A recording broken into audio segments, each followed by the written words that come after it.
Good morning. My name is Sue Zimmerman, and I'm with Dahlonega United Methodist Church. And this morning I bring our Friday morning devotional. I hope everyone is doing well. I hope everyone is enjoying the beautiful weather. And I hope everyone's enjoying that we're one day closer to being allowed out of our houses and free again. I've been having a hard time. Yesterday especially was a bit of a day for me. Nothing in particular, just a good old-fashioned bowl of feel sorry for myself day.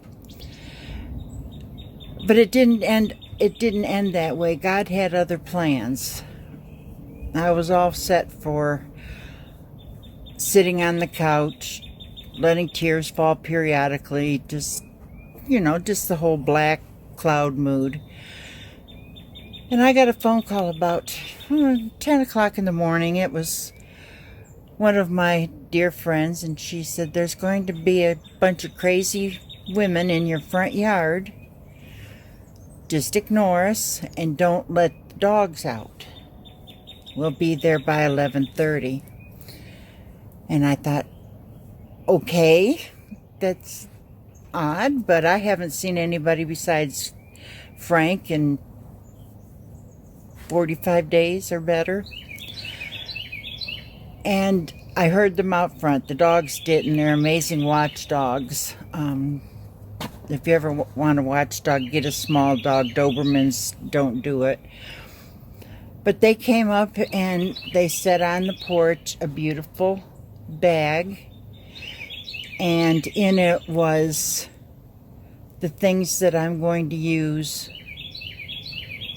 with my ministry as being a deaconess.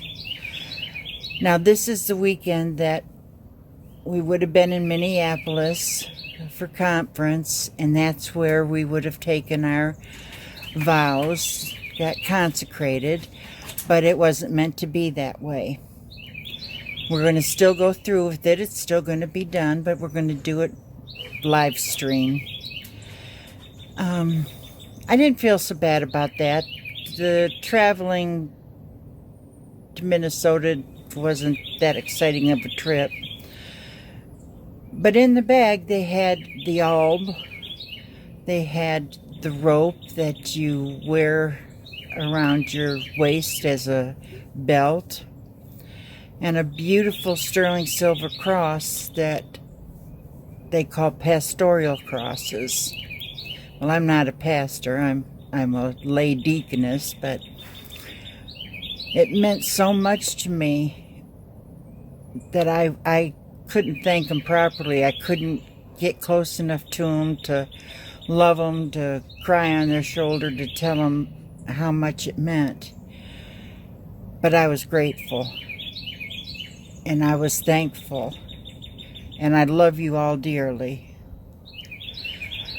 They left after we talked for a while, and I went in the house and I hung the alb up and looked at it.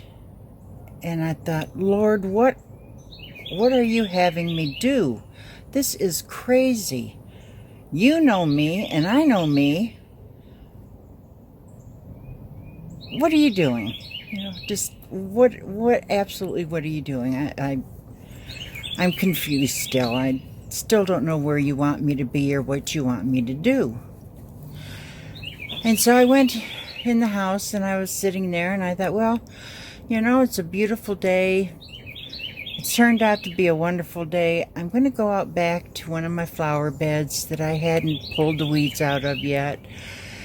And I thought, I'm going to go back there and I'm going to clean that up and just thank God for friends and family and church and the outdoors and just life.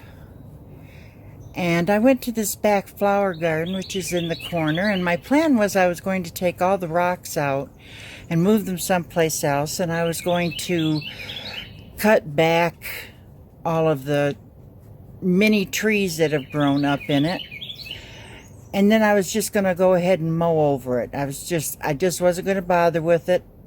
I might maybe if I felt like it, move some of the hostas that were in there. That was all that seemed to survive. That and the wild prickly blackberry bushes that come through the fence.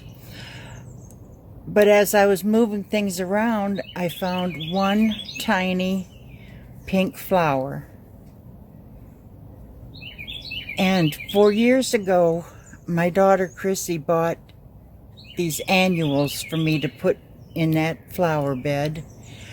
And I knew they wouldn't come back every year, and they hadn't. But this year there was just one tiny pink flower, and I got so excited. I went into the garage. I got the big spade, the big shovel. I couldn't, I could have used a very small gardener shovel, but I needed the big shovel. And I dug that little bitty tiny pink flower up, and I brought it up front to the house, and I put good potting soil around it and fertilizer, and I put it in its pot. Now the pot is huge, but there's this tiny little pink flower in it. But it still made me smile, and as I was sitting there looking at it and wondering how it survived, I thought the same thing about me and others that I know. How did I survive? I don't have that answer, short it was by the will of God. I've been through more than most and been through less than some. But that pink flower gave me the answer. It gave me the answer that I've been wondering about. And the answer is I need to take up the cross for suicide prevention and knowledge.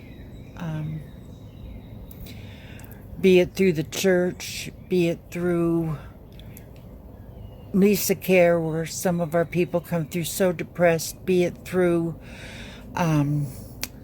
Stephen Ministers, where the people are in a bad way, are hurting, a mother who's lost a child, a father who may have already lost a child thinking about it. There's so many places, so many people hurting, especially now.